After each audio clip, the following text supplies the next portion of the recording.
Hello there. Good afternoon. Nice, beautiful Sunday afternoon today. At home, chillaxing. Start to make a video. Need to get a hang of this video thing. What I want to talk about today is what's the meaning of life? The $1,000,000 question. What's the meaning of life? Well, what I would say, the meaning of life is whatever you make it. All I know is that this life, a life well lived, is a life of service. A life where you devote to service to others, then I think you got a hang of what the meaning of life is. When your life is devoted to service, you'll be very happy. You'll be grateful for being given the opportunity to be the one providing that service, especially if it's a very unique one. That's like a special gift. And so, yeah, I think that's the meaning of life in a nutshell. Other things that add spice to it, then, to your life is then love.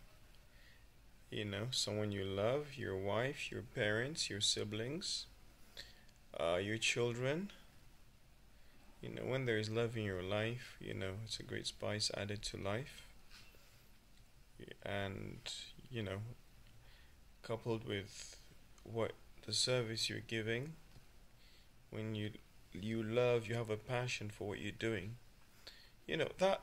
Something comes to mind. That reminds me, actually, something I've been wanting to talk about as well.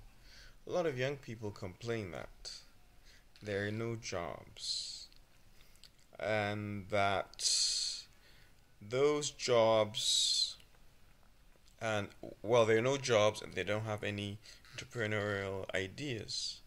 Well, I tell a lot of them that ask me, because it's a journey. I was like that when I was younger, and it's a journey I have been through.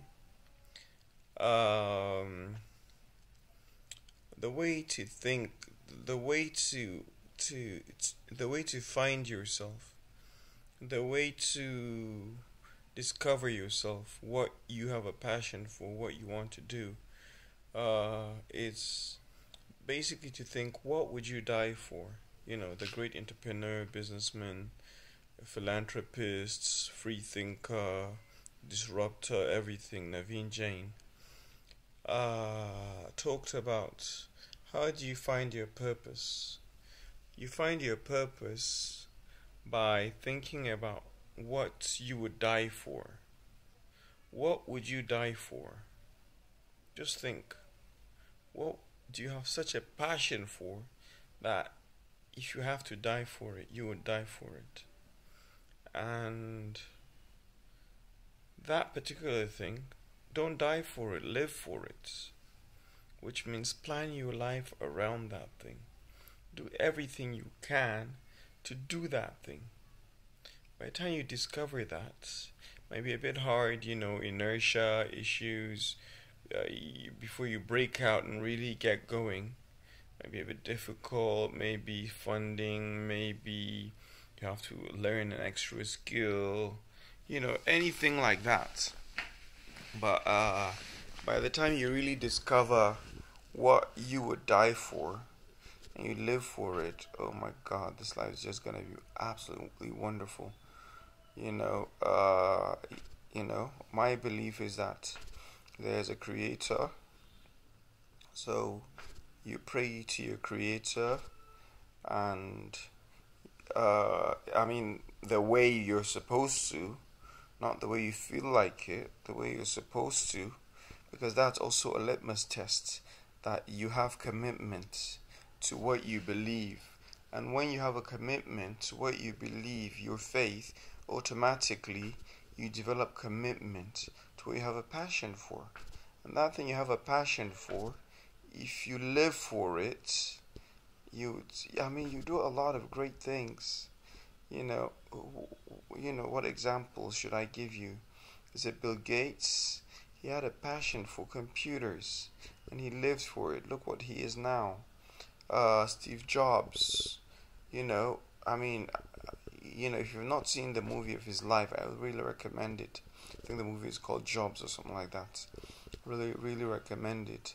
Steve Jobs really lived his passion. Although his life was short, if I may say that, he died quite quickly. Although it can be any time for anyone, but I think he lived many lives in one by following his passion. So don't know if I'm making any sense to anyone. If it's just one person that gets a message from this, I hope I've been able to achieve something there. So yeah, see what you have a passion for, and just live for it. And don't worry about what anybody says, anybody thinks. Uh, anybody does. You might be, made fun of. You might be all sorts of things. As long as you stick to it, you're gonna be the last laugh. People are gonna say, "Hey, they knew how you started. They were, they know you. That sort of thing." Start using you as a point of reference. You can think of a lot of people like that. Look at the people around you. I'm sure there's someone that previously was like the underdog. Like, people thought I mean, he would never really achieve anything in life, and now he's probably like someone everybody is looking up to. So, that sort of thing. So, write your story. Your story doesn't have to be the same as everyone else's. And when you start, it doesn't have to be perfect. This video I'm making, I'm just doing it for hobbies. I'm just starting to make videos now. I'm really enjoying it. It's not perfect. The lighting is crap. Uh, there are other areas in video making probably that in this case is also crap, but who gives a shit? I'm trying to basically transmit a message to you, and I think doing it personally on video might basically make more impact for whoever needs to see this more than if I write it or record it. So that's the reason why I'm doing this on video rather than to write it. I think I'm just past 40 now, and I think I have a lot of, what should I call it, wisdom? Do I have enough wisdom? Should I call it wisdom? But I think I have a message to pass on to people that might need to hear it. So that's one of the reasons why I've just developed this hobby of making videos. This one's not perfect, I'm sure. Maybe but I'm sure as I go on, I'll be able to make better videos. And yeah. Anyways, thanks for watching. Thanks for listening. Whatever. Cheers. Bye bye.